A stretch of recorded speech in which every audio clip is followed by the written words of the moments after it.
ગુજરાતનો આવાજ।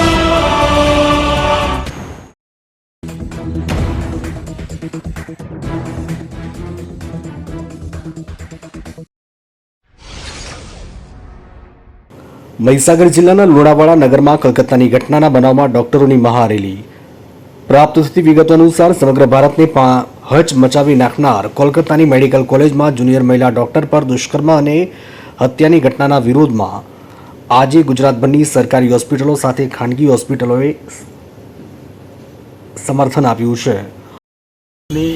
Resident ડૉક્ટરનું rape કરીને મર્ડર કરવામાં આવ્યું હતું અને જેને પોલીસ તંત્ર અને સરકારે સુસાઇડમાં ખપાવી દીધું હતું।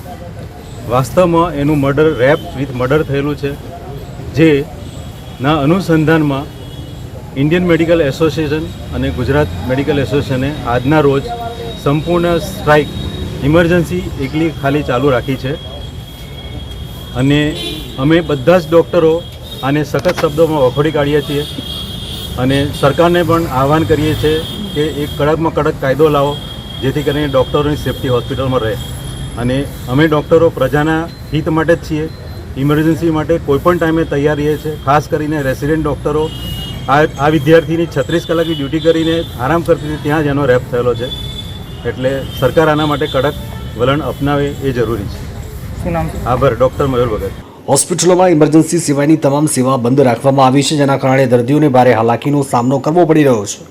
ત્યારે મહીસાગર જિલ્લાના લુણાવાડા નગરના મેડિકલ એસોસિએશનના ડોક્ટરો દ્વારા નગરમાં રેલી કાઢવામાં આવી, જેમાં મોટી સંખ્યામાં ડોક્ટરો વિવિધ લખાણવાળા બેનર સાથે જોડાયા હતા અને મહિલા ડોક્ટરો પણ રેલીમાં જોડાયા। આયુર્વેદ ડોક્ટરો પણ આઈએમએની હડતાલને સમર્થન કર્યું છે। આજે સાહેબ આ સ્ટ્રાઇક છે, કયા કારણથી છે? આજે સ્ટ્રાઇક જે અમે પાડી છે સમગ્ર આઈએમએ દ્વારા આખા ભારતમાં સ્ટ્રાઇક કરવામાં આવી છે।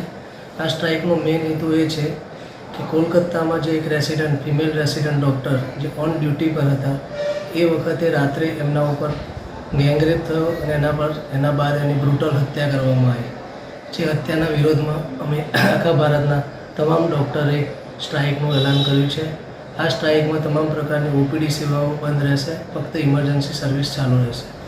અને આ જે હત્યા અને રેપનો કેસ છે એ ફક્ત એક ડૉક્ટર પૂરતો મર્યાદિત નથી, તમામ જે ફિમેલ છે એમના પૂરતો પણ છે। જે પણ લોકો પોતાના જોબ ઉપર કામ કરે છે, જે ફિમેલ નાઇટ ડ્યુટી કરે છે, એ માટે પણ આ એક ગંભીર બાબત છે।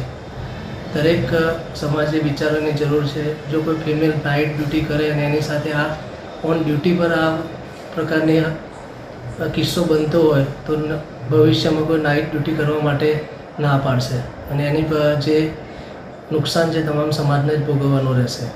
શું નામ છે? મારું નામ ડૉક્ટર સંજય પંચાલ, લુણાવાડા દ્વારા। આ જે સ્ટ્રાઇક છે શું એમાં તમારું કહેવું છે?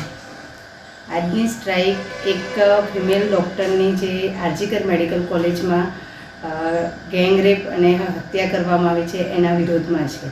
આજે દરેક ફિમેલ ડૉક્ટરને અનસેફ ફીલ થશે જો આ જ રીતે આવા કિસ્સાઓ ફિમેલ ડૉક્ટર સાથે બનતા રહેશે તો કોઈ ડૉક્ટર નાઇટ ડ્યુટી કરવા માટે રેડી નહીં થાય અને જે સમાજ માટે આગળ જતાં બહુ જ નુકસાનકારક થશે કે કોઈ બી પેરેન્ટ્સ બી પોતાની છોકરીને ડૉક્ટર બનાવતા વિચારશે, કોઈ પણ પ્રોફેશનમાં જેમાં નાઇટ ડ્યુટી આવતી હશે કે જ્યાં આગળ એની સેફટી નહીં હોય ત્યાં આગળ જોબ કરાવવા માટે તૈયાર નહીં થાય। આજે સમાજ આગળ વધી રહ્યો છે કે ભાઈ ફિમેલ બેટી બચાવો બેટી પઢાઓ, પણ બેટી ભણશે તો ખરી પણ બચે નહીં તો શું કરશો તમે?